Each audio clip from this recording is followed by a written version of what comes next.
near eastern Yosemite. It was awesome work, and for the most part, all the memories I have of it are happy ones. But there's one job I remember for all the wrong reasons. I was guiding a group of young corporate types up Half Dome in one of those team bonding exercises. A lot of jobs were kind of like that, especially around the holidays. We'd take them up to Little Yosemite Valley, and then set them up for a night around the campfire, and then take them up Half Dome the next morning. This bunch, 4 men and 3 women, seemed pretty average. Some were a little more comfortable than others being outdoors, but they didn't strike me as trouble. But the next day, as we were taking a break coming back down Half Dome, we heard a scream. While the rest of us rested our legs and got some water, 2 of the men had gone off to take pictures of the view overlooking the valley. Maybe a minute or 2 later, we heard a god-awful yell coming through the trees. Then one of the men came running back looking scared to death. He said his buddy was taking a picture near the edge of a cliff when he'd suddenly slipped and fell. I had an idea of how bad it was just from his expression, but when I got there, I saw it was way worse. The guy was lying at the bottom of a steep slope. Not quite a sheer fall-off type of cliff, but all the tumbling he'd done on the way down had left him in a really bad way. He'd fallen maybe 200 feet down this slope. He wasn't moving, and he wasn't making any noise. I asked the group that I was guiding to keep away from that slope and to gather where we'd just been resting until I got back. I needed to run down the trail to find a gentler portion of the slope to scramble down so I could administer first aid to that wounded man, and I needed them all safe and in one place so I could find them afterwards. Everyone agreed except for the taller guy who'd seen the fall, as he insisted on helping in some way. He looked to be in decent shape and able to keep up, so we took off down the trail at jogging pace as I radioed for help from HQ. I remember as we were running, the tall guy kept asking me about the dude that had fallen, saying stuff like, "Do you think he's dead?" And I told him I had no idea. Some people survive some crazy falls, not always in one piece, but they still survive. And this seemed to reassure him a little, but not by much. As we kept running, I relayed a more detailed description of our location to HQ. My boss had been in touch with the park rangers who were sending out ATVs in a life flight. I tried to describe where we were as best I could, but after that it became a case of trying to get the ATV's attention when they arrived in the area so they didn't roll past us and waste valuable minutes. The taller guy and I kept on running until we found a gentler slope we could get down, and then we made our way down to the bottom, careful not to trip and make our own selves casualties. At the bottom, we ran around back to where the guy had fallen, and when we got there, we were greeted by what was probably the worst thing I'd ever seen on the job. That fallen man had multiple fractures, severe abrasions to his face and head, and he was completely unconscious. But after a quick check of his pulse, I found that he was actually still alive. I radioed HQ again and told my boss that somehow our guy was still around. And that was the good news. But the bad news was that the state of his injuries meant that he was probably quickly running out of time. My boss said that he'd pass that on to the rangers, and then after giving that injured man what little first aid we could, what came next was essentially just a waiting game. We had to stay put and hope either the ATVs or that life flight spotted us in time. It was tense, very tense, and the taller guy kept asking, "Is he dead? Can he hear us?" and all that kind of stuff. He kept trying to talk to this guy, saying, "You're gonna be okay, man. Just hang in there." I didn't think the injured man could hear him, but I wasn't about to interrupt him when he was essentially trying to make himself feel better. But then after, he started saying stuff like, "He just tripped, man. There was nothing I could have done. One second I was looking through my camera, and the next he was just tumbling down that slope." I tried my best to reassure him that accidents happen in the wilderness, and he kind of echoed that same point in the next thing he said, but there was something about the way he said it that just didn't sound right to me. And the thing he said was, "It wasn't my fault." I know that makes sense for him to say something like that, and hearing it read out loud like that, it's probably not going to raise any red flags for you. But at the time, it sounded like he wasn't trying to reassure his buddy anymore. He was trying to reassure himself. I've seen some pretty bad accidents and injuries during my time, everything from animal attacks to accidental shootings, and every single time I'm amazed by how selfless folks can be. They'll rip up their own shirts and use them as tourniquets or offer to carry the injured person for miles and miles without a break. What they want, what's good for their well-being, that isn't important anymore. Priorities have been totally rearranged, and it's all about the injured person, always. So when this guy started talking about himself, repeating how the injured man had suddenly slipped and it totally wasn't his fault, I'm thinking, this guy's a total douche. And that's legitimately all I was thinking, that the taller guy was some kind of self-centered a-hole, and I didn't devote any more brain power to it because I had obviously more important things to worry about. I was 110% focused on the horizon, eyes and ears peeled for any sign or sound of the ATVs or the helicopters, so I let the comments slide and carried on trying to do my job. The taller guy started freaking out again and asking me a whole bunch of questions. I told him to shut up and check the injured man's pulse. It was weak, but it was still there. I remember saying a silent prayer for someone to show up soon. This sort of full-body sensation of like trying to force something into being. And then after a few more minutes of feeling my hope start to dwindle, I heard the sound of ATV engines getting louder and louder as they came round that mountain. Myself and that tall man started yelling and jumping up and down, waving our arms, and then that's when they saw us. The guys on the ATVs came in fast with a stretcher and some first aid. They not only had the gear to stop the injured man's bleeding, but they also had the GPS and the radios to tell that air ambulance exactly where it needed to land so they could get him on board as fast as possible. It was a terrible thing to happen, and all my sympathies were with that injured man, but those rangers were incredible to watch. They kept their heads cool while dealing with injuries so bad I could barely look at them, and then just as they were getting the injured man on their stretcher, we all heard the sound of rotor blades booming above us as that air ambulance flew into view. It was like seeing an angel coming down from heaven. Not so much the sight of it, of course, but the feeling I got when I saw that crazy brave pilot suddenly pitch and turn in the air above us. They were heroes in the truest sense of the word, putting their own bodies on the line just to save a few seconds, because a couple of seconds could be the difference between life and death. The helicopter landed not far from us, and then the two rangers picked up the stretcher and then ran over to the thing as it set down but kept its blades spinning. The door swung open as the rangers got close, and then two medics hopped out to help them haul the stretcher into the belly of that chopper. And after that, they hopped back in before the rangers backed off, then after the door slammed close, they took off and disappeared behind that mountain again. The rangers ran back over to us as the sound of those rotor blades eventually faded. One of them asked where the rest of the group was. When we explained that we were further up the trail, they gave me and the tall guy a ride back up to them. Then slowly but surely, they helped us all get back down the valley floor before we made our way back to camp. Looking back on it, I feel like I should have noticed sooner, but it wasn't until everyone was back at camp that I started to notice something about the tall guy. Every other member of the group seemed devastated, like truly heartbroken that something so terrible and random could have happened to them on what was supposed to be a fun team-building exercise. But the tall guy seemed almost, how do you really even put this, distant. He didn't seem to do any kind of grieving or hurting on his own. He just walked around offering cold comfort like it was nothing but a chance to display leadership capabilities. It was strange. And he even repeated what he said about it not being his fault.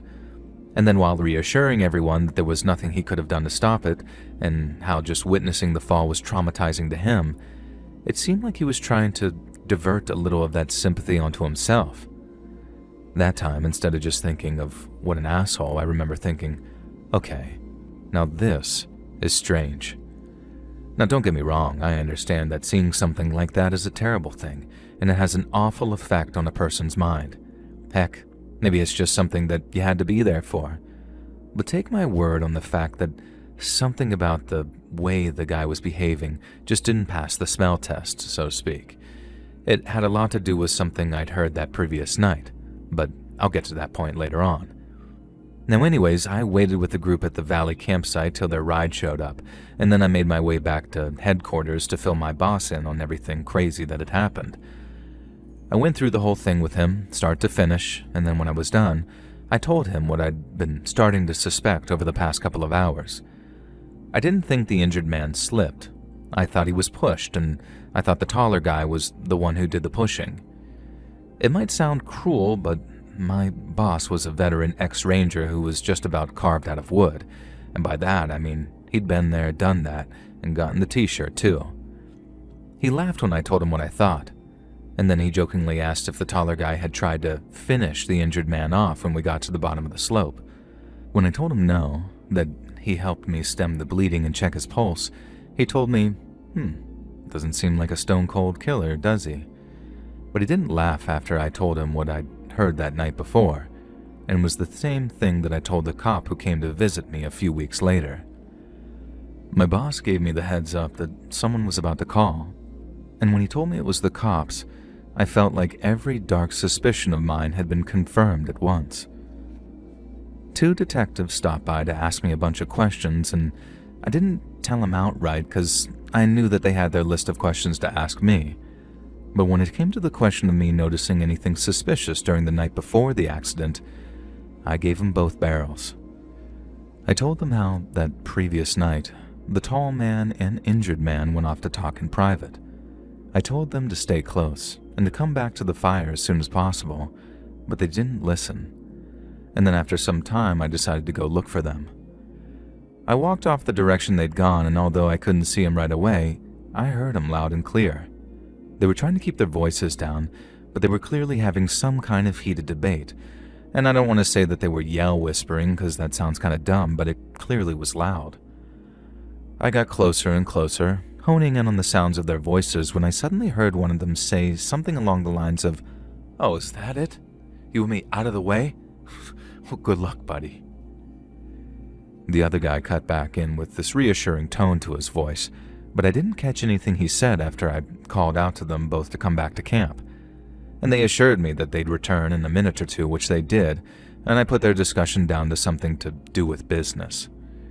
It didn't occur to me that out of the way might mean physically out of the way, and not just sort of like fired or laid off. When I mentioned that thing about the out of the way argument, both the detectives stopped writing notes and they sort of gave each other this sort of look.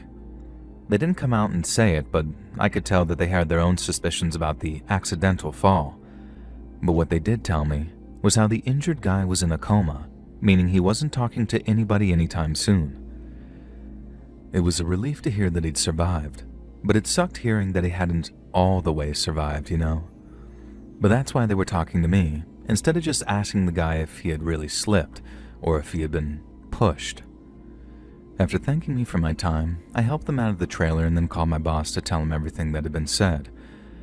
I guess it was a little I told you so moment because those guys were quite clearly about to launch some kind of attempted murder case, and although I don't know how it all panned out for them or if the injured man ever woke up from his coma, my mind's already made up.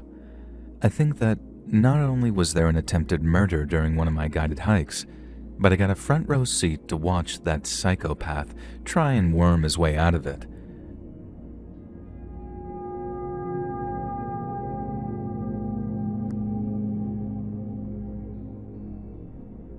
Okay, I guess this is kind of 2 stories for the price of 1, but the first one is kind of an explainer that's also kind of upsetting, so I'll just breeze through it to get to the stuff that actually matters. And for the record, I'm a woman, and I was still a 20-year-old college student when this happened to me. I used to work as a trail guide way down south, taking folks out into nature reserves to make sure that they see all they want to see without getting themselves lost. One day I was out walking my dog down one of the trails when I heard a gunshot.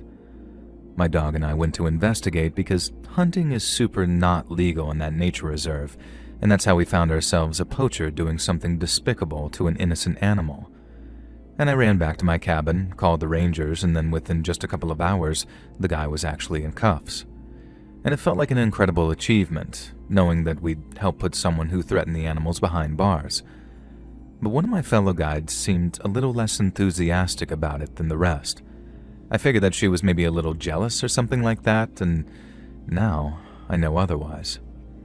Regardless, I rode that wave of good feeling for about a week or two, but after a while, everything went back to normal, and it kind of faded into the background. 6 weeks after the poaching arrest, I got a guiding job for a solo hiker. We mostly dealt with groups of people, be it families or classes of middle school kids, but requests for solo guides weren't entirely unusual. Some folks wanted to go hiking, they just didn't have anyone to go with, and that was one of our company's selling points. We'd get the odd older gentleman coming in to book a guide because he wanted to go visit a trail he'd visited during his younger years, and at the same time, those could be the easiest and the most rewarding assignments of all. The pace wasn't too hard, and seeing how happy they were when you arrived at a certain creek, valley, or waterfall, it was priceless. And that's why I didn't hesitate when I saw the single name appear on my schedule for the week. Mr. Cliff was all it read. And when I asked what reason he'd given for requesting a guide, I was told he was a gentleman in his 50s scouting locations for a photography project he was planning. I thought that sounded really cool, and when Mr. Cliff arrived on the day of the hike, he was just as nice as I expected. He was a widower with grown-up kids who picked up photography as a way of occupying himself. He lived locally, but since he wasn't as spry as he used to be and didn't know the trails, he figured it wouldn't hurt to pay for a trail guide so he could enjoy a little company during his walk. We worked out a route at the office, one that'd take around 4 hours there and back, and then we hit the trails at around 11 a.m. He said Cliff was his first name and that he'd worked as a trucker for most of his adult life until a work-related injury just put him on workers' comp. That was the reason he wasn't as mobile as he used to be, and why his kids thought it'd be safer for him to enlist the help of a trail guide. He was great company too, and asked me a bunch of questions about my life and the plans I had for it. He apologized for all the questions at one point, saying that he didn't get to talk to people much anymore, not since he retired and his kids moved out of town. I told him it was no problem at all, and I was grateful to be guiding such a friendly conversationalist. He gave me this big, warm smile, and we kept on walking. We talked about photography for a while, and he sounded really passionate about it. And then, at around an hour and 30 into the hike, just as we were reaching the destination we picked out, I started asking more questions about him. I'd asked him a couple of pretty basic things upon being introduced, but since he was a widower, I didn't want to probe too much into his family because of how upsetting it might be for him. But then, as we got into the subject of family, and after explaining my own was a mix of Irish and Puerto Rican, I asked where his family was from. And I'll never forget how he smiled as I looked back at him, and how he said, "I was hoping this might come up." Then he explained that since it was such a long story, we better wait until we got to the top of the rise that we were heading up so we could both get comfortable. I had no reason to suspect that I was in for anything but a good story and a well-deserved rest. But when we got to the top and we caught our breath, things took a nasty turn. The whole hike, Cliff had been sweet as pie, and every word he'd said had a sort of cheeriness about it. But as he started to tell me all about his family, his tone of voice slowly shifted until he barely even sounded like the same person anymore. He explained that his family had been some of the first colonists to arrive in what later became known as the Georgia colony, and that they'd lived in the area for almost 300 years. He said not all families could say that because not all of them lasted that long.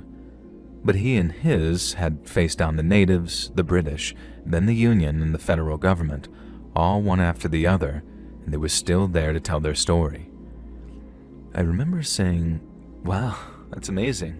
I understand why you guys are so proud." I had no reason to think that he'd react any other way but, well, to what was intended as a compliment. And yet somehow Cliff seemed to take issue with that. He told me, "I don't think you do understand, but you will." And then he launched back into a story about what his family had done to survive. He said when the natives tried running them out of their homes, they learned how to fight. Then when the British tried starving them out, they learned to live off the land, just like the natives had done before. When the Union took everything of value, they found other ways to make their money, and since folks were always going to need meat for their pots and furs to keep warm in the wintertime, hunting and trapping became their way of keeping food on the table when times were at their hardest. They later brewed moonshine during Prohibition, but when the price fell after Prohibition was rescinded, they didn't mind, he said, because they still had their oldest and most faithful way of winning their daily bread, by working the land that God Almighty had given them. I might have been very naive back then, but I wasn't stupid. All that mention of living off the land and the hunting, trapping, and skinning his family had done to make money, all that had me thinking of one thing: that he was going to be killing animals on the land. And when I thought of illegal hunting, I thought of that guy that I'd found 6 weeks prior, the one we'd reported and had arrested after I caught him hunting on the reserve. All that came to mind all right, but I guess I was still too young and naive to really piece together what I was hearing until it was far too late to do anything about it. Cliff pointed off into the distance, toward a hill maybe a mile or two away, and then asked if I knew the name of it. I turned and looked at it for a moment, but as much as I'd like to think that I knew the land, I didn't know the hill's name, so I asked Cliff what it was called. He said it had been called many things over the years, but his family had always called it home. Everything they could see from the top of the hill that counted as home too, and although many had tried, no one had ever been able to stop living the only way that they knew how. Not the British, not the Union, and not some stuck-up Yankee college kid who thought that she ought to tell others how to live. I turned to defend myself, verbally of course, and that's when I saw the handgun Cliff was holding. And panic hit me, and my first instinct was to run, but when Cliff raised the gun at me and told me to stop, it was like he'd cast some spell on me or something. My legs just stopped, even though I wanted to keep running like hell, and when Cliff told me to kneel, it was like my knees buckled upon command. I remember sobbing, like really sobbing and saying, I'm sorry, please don't kill me, I didn't know," over and over because I'd realized who Cliff, definitely not his real name, really was. The poacher I'd reported hadn't been some lone hunter, straying out of bounds to cheat the system a little. He was part of some organized poaching racket, and Cliff was one of his partners. I remember how, in the middle of all that begging and sobbing and listening to metal sounds of the gun being loaded, I remembered my coworker's muted reaction to the poacher being arrested during the previous month. She knew what was going to happen, and that's why she couldn't be happy for me, but she was still too scared to warn me. Had she gotten a similar warning before, one that she'd kept quiet about, or had she just heard stories? I'd never find out. I quit the company the day after this whole thing happened, but up on that hill, I didn't think that I'd live to see that next day come at all. Cliff walked up behind me as I kept on begging and pleading, and then I felt him push the gun onto the back of my head before I heard a loud click. I stopped sobbing, held my breath, and I felt my whole body seize up as each one of my final thoughts seemed to be of my mom. I heard Cliff behind me say, "This is what we do to folks like you around here." But then instead of a bang when he pulled the trigger, instead of everything going black, I heard another metal click at the back of my head before Cliff took the tip of the gun off the back of my scalp. I peed myself. I'm still kind of embarrassed to say it, but it's the truth. I heard that click, and it was like a full body release. But it was only yellow, no brown. But I was so terrified of death in that moment that even when it didn't come, I still peed my pants. I think there's probably an exact medical term for what happened to me in the moments after, as I heard Cliff laughing at how scared I was. I don't want to say it was catatonia because I could still see and hear everything okay. I just couldn't move. I could breathe all right, but after curling up into a ball, I just laid there, taking shallow breaths and waiting for the end to come. I didn't quite realize what he'd done yet, as in like performing a mock execution on me. I thought maybe his gun had jammed or something and the shot was coming any second. But then Cliff spoke. He told me his pa had said not to kill me, as that'd bring even more trouble down on them, whoever them was. But he was to make it very clear that if I reported any more poaching or trapping in the areas they called home, they wouldn't be playing pretend anymore. They'd be playing for real. And after that final warning, the man who said his name was Cliff left me lying there in the dirt, and I didn't get back to the office for hours and hours because I was way too shaken to drive at first. We called the cops. They searched the area and put out an APB, but no one was ever found. The cops told us they offered a reduced sentence to the guy who was caught poaching, saying they'd chop his jail time in half if he just gave them a name. But he was just stonewalling them and said that he didn't know what they were talking about.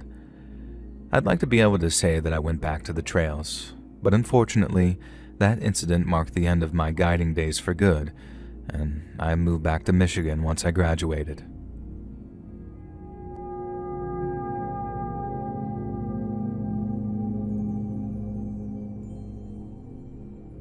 I've got a pretty traumatic story to share from a couple of years back when I was 21 and still in college. Since we're both outdoorsy, my friend Jaden and I decided to go hiking the Cascades one weekend, and we thought it'd be fun to hit the trails and take in the views. So we meet Warren on the trail, and he's this good-looking dude probably in his early 30s and has super friendly vibes. He also said that he was a professor at Evergreen State University and knew the Cascades like the back of his hand. We chatted for a few minutes, and he offered to show us around this cool spot that he knew of. He seemed legit, clean-cut, confident, the kind of guy you'd trust, and so we both think, sure, why not? We follow him to this nearby beauty spot, and it's honestly gorgeous, like literally perfect to take some pictures. Warren's easy to talk to. He's cracking little jokes and pointing out random plants to give us facts about. And it was like he was giving us a private tour, and at first, it felt like we lucked out meeting him. After maybe an hour or two, Warren offers to walk us back to our car at the trailhead. Me and Jada figured it was about time to call it quits, so we took him up on his offer. The weather was still great, and we're still talking back and forth with Warren, so we're moving at a leisurely pace while enjoying the last trail of the day when Warren suddenly makes a suggestion. He says, "Wait a second. By my calculation, if we just hike through this section of trees here, it'll take us to the trailhead without having to loop around." Or he said something along those lines, and we trusted him, so we figured, cool, shorter walk sounds good. We started heading off the main trail in the trees, and I figured it'd only be a few minutes of walking or whatever before we started to see signs of life. But to me and Jada, it kind of looked like he was leading us deeper into the woods.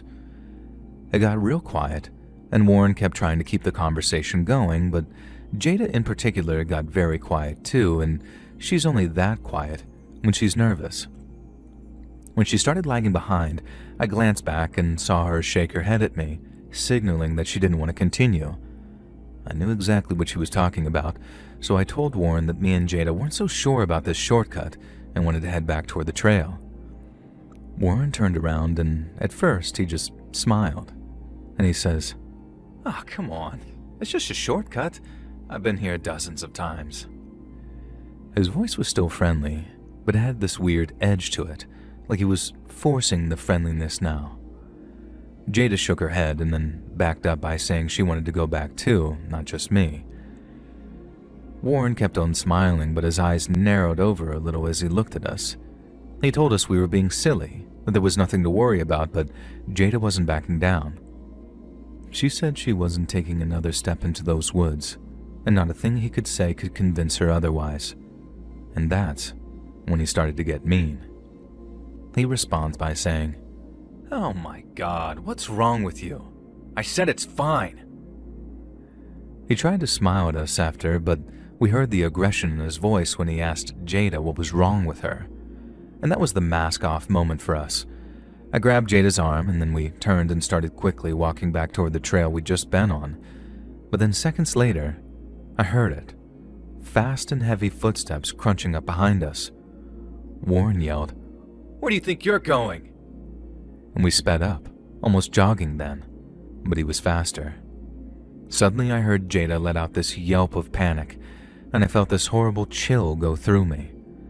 I spun around just in time to see Warren's hand clamped around Jada's arm before he yanked her back so hard she stumbled.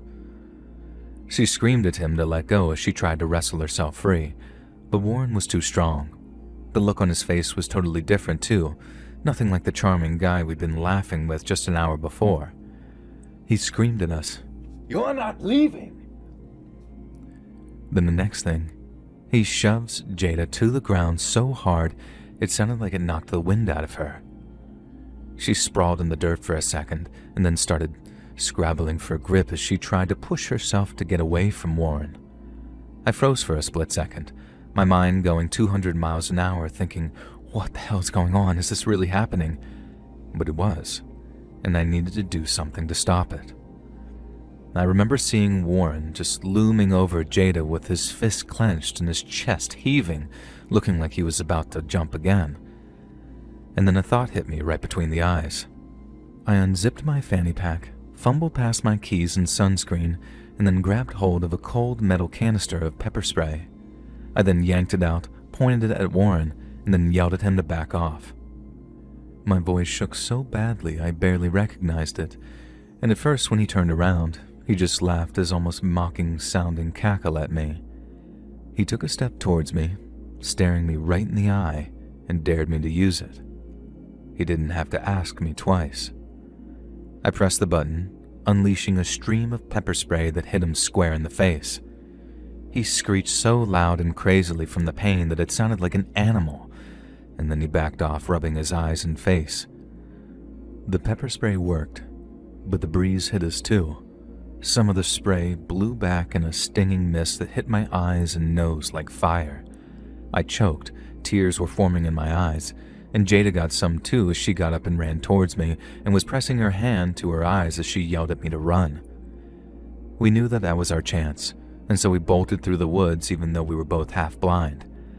I remember branches whipping at my face and snagging at my hair, but neither of us were about to stop for anything, because behind us, we could still hear Warren screaming stuff like, "Run, bitches, I'll catch you anyway." I'm not joking. And we ran till our lungs burned and our legs were screaming, and we kept going until we finally burst out on that main trail. But I was so relieved I almost collapsed against a tree, gasping for air as my eyes still streamed from the stray pepper spray. But even then, we didn't stop to catch our breath for long. We kept on going back to the car where my hands were shaking so bad I could barely get the key into the ignition. Jada was frantically looking out for Warren and later told me that she was terrified of seeing him crashing through the bushes before he attacked the car. I managed to start the car, then we got the hell out of there. My eyes were still burning from the pepper spray, but I didn't care. Getting out of there was the only thing that mattered. As soon as we hit a spot with cell service, I pulled over and Jada called 911. She spilled everything while I sat there in silence, staring out the window with eyes that were still sore from that pepper spray. I couldn't hear exactly what the dispatcher said, but she sounded calm and kept Jada on the line until the cops showed up. We gave our statements, still in shock, and then the cops said that they'd do everything they could to bring Warren in. We told them about his job at Evergreen State too, but they later called back saying that there was no such professor who was employed at that college, and that there were 2 students named Warren, but neither matched our description. And looking back, it's insane how fast our fun little hike turned into a complete and utter nightmare. I still think about it sometimes, and the thought of how we went from charming to terrifying in a heartbeat, and how close we came to something worse, it sent chills through me. I'm so glad we got out and that we're both okay, but it also taught me to trust my gut and that if something feels off, even just a little, it probably is. Be careful out there, especially hiking or in places where it's just you and some rando, and carry pepper spray if you can. You never know when it will save your life.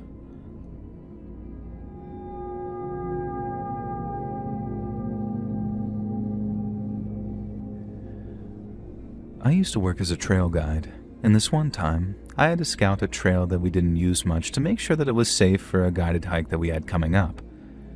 It was a simple process of checking for fallen trees, washed out paths, or anything else that might prove hazardous to the group. Probably one of the easiest things you get to do as a guide. I get to the deepest part of the trail, way out where it's just me and the trees. I'm kinda poking around looking for signs of trouble when, out of nowhere, 2 guys step out from behind the trees. They were rough looking, like they'd been out here a while with dirty clothes and scruffy faces. My stomach dropped as soon as I saw them because I could tell right away that their intentions weren't good. One had a knife in his hand, and the other was giving me this big, creepy smile. I remember trying my best to stay calm, but my heart was pounding so hard I could actually feel it.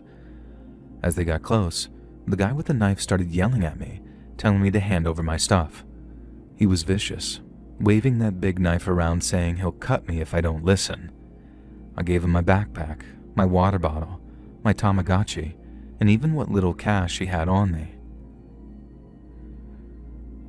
While that's happening, the other guy, the one with the smile, was acting very nice and saying things along the lines of, "Just do what we say, sweetheart, and you'll be fine." They tell me to turn around, and before I can say anything, they tie a blindfold over my eyes. It was an old rag that I remember smelled like sweat and dirt.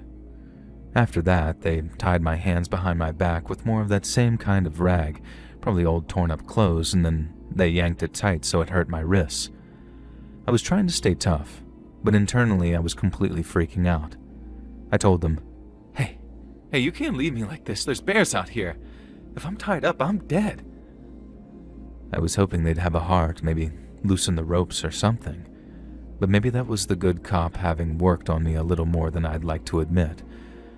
Because when they heard me asking for mercy, they just laughed like it was the funniest thing they'd heard all day. The mean one said, "Hey, that ain't our problem." And then I listened to the sound of the footsteps crunching away through the leaves before everything went quiet again. Once I was sure they were out of sight, I started wiggling my wrists and pulling hard against the rope. They were really tight and it hurt like heck, but I kept at it. And before long, I was sweating, my arms were aching, and the bindings were starting to rub my skin raw. I tried twisting and tugging and even trying to pick at the knots with my fingers. Then after what felt like forever, but was probably a half hour, I finally got one hand loose. From there, I yanked the rag off completely and pulled the blindfold away. I was free, but I wasn't safe yet.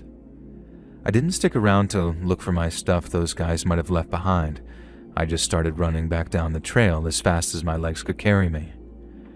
The whole way, I was looking over my shoulder, half expecting those creeps to pop out again, but I kept moving till I finally saw the trailhead in the distance.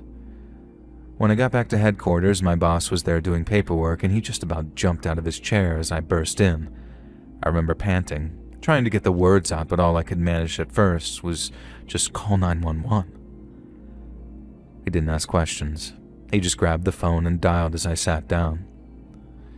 Then after handing me the phone, I spilled the whole story to the dispatcher, the two guys, the knife, the blindfold, all of it. My boss stood there wide-eyed as I talked, listening to what I'd been through. He couldn't believe his ears, and he told me later that nothing that terrible has ever happened to any of his employees, past or present. Given the severity of the call, the cops showed up quickly, at which point I went over the story for a second time. They asked me to go into as much detail as possible in terms of describing the guys, as well as what they said and which direction I figured they might have gone. I did my best, but it was all a blur. They were unshaven, wearing dirty jackets. One was taller, the other one shorter, and I told them about the knife and that creepy good cop, bad cop routine too, and how it seemed almost rehearsed, like they'd done this before. The cops said that they'd send a team out to search the woods, but I didn't hold my breath. I knew those guys would probably be long gone. As the cops left, my boss told me to take the rest of the day off. He was a great guy like that, and he could see how rattled I was. And I sat in the break room waiting for my ride and trying to calm down, but every time I remembered how they'd laughed, this feeling of anger and dread would get all fat and heavy in my chest, and it'd only go away if I cried or yelled or hugged somebody. Those guys didn't care if I lived or died, and it makes my skin crawl to think about it today, but I still eternally am grateful to God for making sure that I made it back in one piece.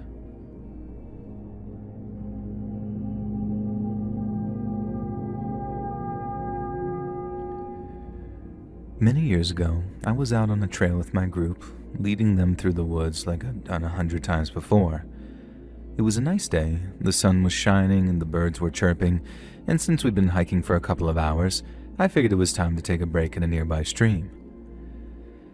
It's one that I regularly stopped at with my guys, and they'd top up their water bottles or splash their faces to keep cool, and then as usual, they put down their packs, pulled out their snacks, and then started chatting among themselves. I'm keeping an eye on them, making sure nobody wanders off or does anything dumb, like stepping on a loose rock when one of the guys, a guy with a big old backpack, asked if the water's safe to drink.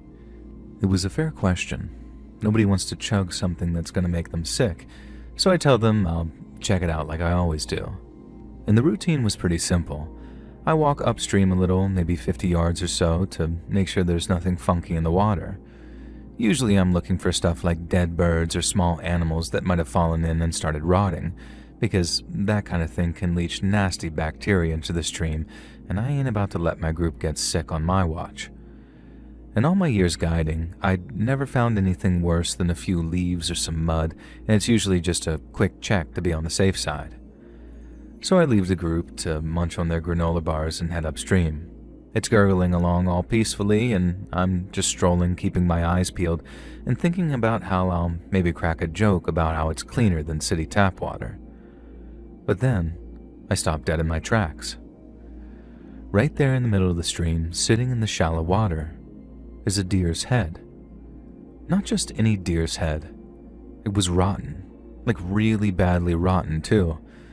And the thing's a total mess. The eyes are cloudy, there's flies buzzing around it, and the smell hits me like a punch to the nose. I've seen dead animals before, but nothing like that, because the cut where the head was chopped off was clean. Way too clean for it to be some predatory animal. It was like someone took a sharp blade, made a hunting knife, and sliced clean through the thing's neck before they left it right in the water. My gut was telling me it wasn't an accident. It felt like someone put it there on purpose, like they wanted it to be found. I figured maybe it was a warning, though I didn't know who'd do something like that or why. I remember standing there for a second or two, just staring at it and trying to wrap my head around what I was seeing. The water's flowing around it, carrying who knows what downstream to where my group's sitting, and I knew right then we had to move. The water wasn't safe, and from what I could tell, neither was being there in the first place. The only thing was, I knew I couldn't tell the whole truth either. Those folks were out there for nothing more than an afternoon hike. If I told them the truth, they might panic, and I didn't need a bunch of city people freaking out in the middle of the woods. I put on my calm face, the one I use when I need to keep things under control, and then I tell them that we need to head back to HQ.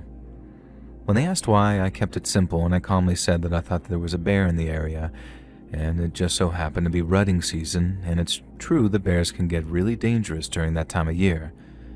It's a good enough story, and bears are scary, so nobody questioned it. I saw a couple of them looking a little nervous, but they trusted me to keep them safe, and that's exactly what I intended to do. I got them to grab their stuff, and then we started hiking back the way we came. The whole way back, I was keeping my eyes peeled, checking the trees and trail for anything else weird, but if someone was watching us, I sure as heck didn't see them. I kept quiet, but my mind was racing. Who'd do something like that? Was it some hunter messing around, someone trying to just scare us a little, or something worse? I didn't know, and I didn't like not knowing, but my job was to keep these people safe, so I focused on that. I kept the group moving at a steady pace, not too fast to make them worry, but quick enough to put some distance between us and that stream. I cracked a few jokes and pointed out some birds, anything to keep their minds off that bear. They were wary at first, but I guess they trusted me enough that by the time we were around halfway back, they were chatting and laughing again. When we got to HQ, I pulled the manager aside and told him that we need to cut that trip short. I didn't go into details about the deer head, not right away at least. I just say that we spotted signs of a bear and didn't want to take chances. He nodded, knowing that I'd never call it quits for no reason, and tell me that I did the right thing. We got the group's fees refunded, no questions asked, and while they were still a little bummed about the trip getting cut short, they were happy to get their money back. A few of them even thanked me for keeping them safe, saying they'll book another trip later when the bears aren't so active. And I just smiled and nodded, telling them to come back any time, but once they're gone, I sat down with a cup of coffee and told my boss what had really happened.